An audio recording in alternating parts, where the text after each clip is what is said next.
Hello everyone, welcome to my channel Shyam Babu 214। इस channel पर आप सभी लोगों को ऑडियो में एनसीईआरटी बुक रीड कराया जाएगा। बुक रीड कराने के साथ साथ नीट एंड यूपी बोर्ड से रिलेटेड हर एक क्वेश्चन बताया जाएगा। आप सभी लोगों को मालूम है कि हम लोग कितना भी नोट्स पढ़ लें और क्वेश्चन प्रैक्टिस कर लें, कापियां पढ़ लें, कुछ नहीं हो सकता है जब तक हम लोग अच्छी तरीका से एक बुक रीड न किया जाए, क्योंकि हर एक चीज बुक से ही बनता है। बुक रीड करने के बाद आप सभी लोग क्वेश्चन प्रैक्टिस कीजिएगा, नोट्स रीड कीजिएगा, उसके बाद कोई दिक्कत नहीं होगा। आइए हम सभी मिलकर अपने लक्ष्य की ओर एक कदम आगे बढ़ाएं और अपने इस neat and UP board mission को पूरा किया जाए। इस चैप्टर का मेन निचोड़ यानी सारांश को देखा जाए, और सारांश भी पढ़ना काफ़ी इम्पोर्टेंट होता है, क्योंकि चैप्टर पढ़ ले और सारांश यानी उसका निचोड़ ना पढ़े तो अच्छा नहीं लगता है।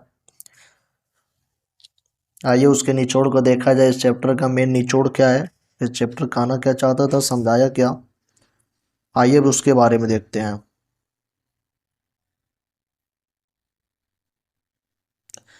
आनुवंशिकी या आनुवंशिक विज्ञान जीव विज्ञान की वह शाखा है जो वंशांगति के व्यवहार और सिद्धांतों का अध्ययन कराती है। जो आनुवंशिकी या आनुवंशिक विज्ञान है वो जीव विज्ञान की वह शाखा जिसमें वंशांगति के व्यवहार और सिद्धांतों का अध्ययन कराती है। यह तथ्य कि संतति अपने जनकों से आकृतिक और शरीर क्रियात्मक लक्षणों में मिलती जुलती है, अनेक जीव विज्ञानियों का ध्यान आकृष्ट करता रहा। इस घटना का क्रमबद्ध अध्ययन करने वाला सर्वप्रथम वैज्ञानिक मेंडल था। इन्होंने मटर के पौधों पर विपरीत लक्षणों की वंशांगति के प्रतिरूपों का अध्ययन करते हुए मेंडल ने उन सिद्धांतों को प्रस्तावित किया जो आज वंशांगति के मेंडल के नियम के नाम से जाना जाता है। उसने प्रस्ताव किया कि लक्षणों के नियामक कारक बाद में जीन नाम वाले जोड़े में पाए जाते हैं जिन्हें एलील कहा गया। उसने देखा कि संतति में लक्षणों की अभिव्यक्ति भिन्न प्रथम पीढ़ी यानी F1 में, द्वितीय पीढ़ी यानी F2 में तथा अगली पीढ़ियों में एक निश्चित प्रकार से होती है। कुछ लक्षण दूसरे के ऊपर प्रभावी होते हैं, जिन्हें प्रभावी लक्षणों की अभिव्यक्ति तभी होती है जब कारक विषम युग्मजीय अवस्था में भी विद्यमान रहते हैं। प्रभाविता नियम दिया इन्होंने। अप्रभावी लक्षणों की अभिव्यक्ति केवल समयुग्मजीय अवस्था में ही होती है। एक अप्रभावी गुण जो भी समयुग्मजीय अवस्था में अभिव्यक्त नहीं होता उसकी समयुग्मजीय अवस्था में अभिव्यक्त हो जाता है। अतएव युग्मकों के उत्पादन के दौरान लक्षणों का भी संयोजन हो जाता है। सभी लक्षण वास्तविक प्रभावित नहीं दर्शाते।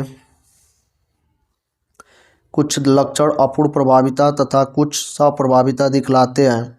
जब मेंडल ने दो जोड़े लक्षणों की वंशांगति का अध्ययन किया तो पाया कि कारक स्वतंत्र रूप से अपविवित होते हैं और यह सभी संभाव्य विकल्पों के साथ होता है। स्वतंत्र अपविवन नियम पुनेट वर्ग नामक वर्ग तालिका में युग्मकों के विभिन्न संयोजनों को सैद्धांतिक प्रतिरूपण किया गया है।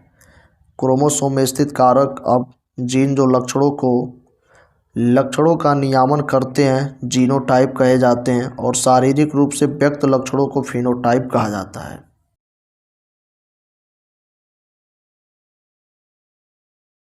जब यह जानकारी प्राप्त होने के बाद कि जीन क्रोमोसोमों में स्थित होते हैं, मेंडल ने नियमों और अर्धसूत्रण के दौरान होने वाली क्रोमोसोमों के विसंयोजन और अपविवन के बीच सहसंबंध स्थापित किया जा सका।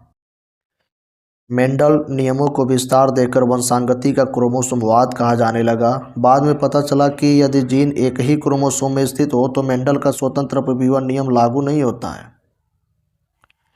ऐसे जीन को संलग्न कहा गया। आसपास स्थित जीन एक साथ रहकर ही अपविवित हुई और दूरस्थ जीनों ने पुनर्संयोजन होकर स्वतंत्र अपविवन प्रदर्शित किया।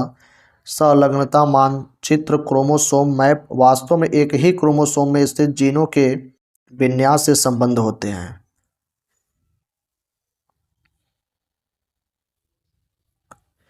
अनेक जीन केवल मादा में प्रकट होती है और लिंग संलग्न जीन कहलाती है। दो लिंगों नर और नारी में क्रोमोसोम क्रोमोसोमों का एक सेट बिल्कुल समान होता है और दूसरा सेट भिन्न होता है। जो कि भिन्न थे वे लिंग क्रोमोसोम कहलाते हैं। जो भिन्न थे वे लिंग क्रोमोसोम कहलाते हैं। शेष सेट की अलिंग सूत्र ऑटोसोम कहा गया। सामान्य नारी में 22 जोड़े अलिंग क्रोमोसोम के और 1 जोड़े सेक्स क्रोमोसोम यानी XX का होता है।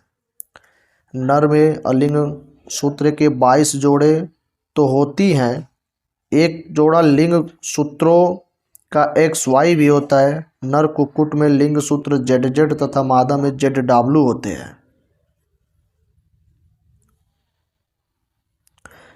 आनुवंशिक द्रव्य के परिवर्तन को म्यूटेशन यानी उत्परिवर्तन कहते हैं। DNA के एकल क्षारक युग्म का परिवर्तन बिंदु उत्परिवर्तन कहलाता है, जिसे पॉइंट म्यूटेशन भी कहते हैं। दात्र कोशिका रक्तता रोग का कारक हीमोग्लोबिन की बीटा श्रृंखला का संकेतन कोडिंग करने वाले जीन के एक क्षारक में परिवर्तन है। वंशांगत उत्परिवर्तनों का अध्ययन वंश वृक्ष बनाकर किया जा सकता है। कुछ उत्परिवर्तन पूरे क्रोमोसोम समुच्चय के परिवर्तन से बहुगुणिता या अपूर्ण समुच्चय से असुगुणितता संबंध हो सकता है। आनुवंशिक विकारों के उत्परिवर्तनीय आधार को समझने में इससे सहायता मिलती है। डाउन सिंड्रोम का कारण क्रोमोसोम 21वें जोड़ी गुणसूत्र की त्रिसूत्रता अर्थात एक अतिरिक्त 21वें क्रोमोसोम को पाया जाना है, जिसके फलस्वरूप कुल क्रोमोसोम संख्या 47 हो जाती है। टर्नर सिंड्रोम में एक X क्रोमोसोम गायब हो जाता है और लिंग क्रोमोसोम XO हो जाते हैं। क्लाइनफेल्टर सिंड्रोम में अवस्था XXY प्रदर्शित होती है। एक केंद्रक प्ररूपों कैरियोटाइपों के अध्ययन से आसानी से समझा जा सकता है। आइए अब अभ्यास को देखा जाए और हर एक क्वेश्चन का आंसर आप लोग कमेंट बॉक्स में कमेंट कीजिएगा। ये आपका क्वेश्चन है, हर एक क्वेश्चन का आंसर देने का प्रयास कीजिएगा, क्योंकि देंगे तभी आप लोग सीखेंगे, वैसे तो सीखना इम्पॉसिबल है। हर एक क्वेश्चन का आंसर दीजिएगा कमेंट बॉक्स में, देने का प्रयास जरूर कीजिएगा।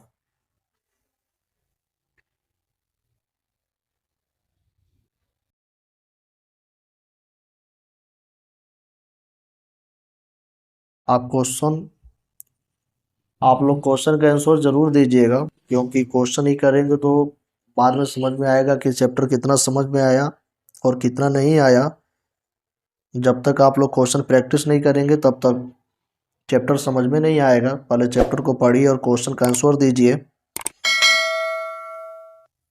अब मिलते हैं नेक्स्ट चैप्टर में, तब तक के लिए धन्यवाद।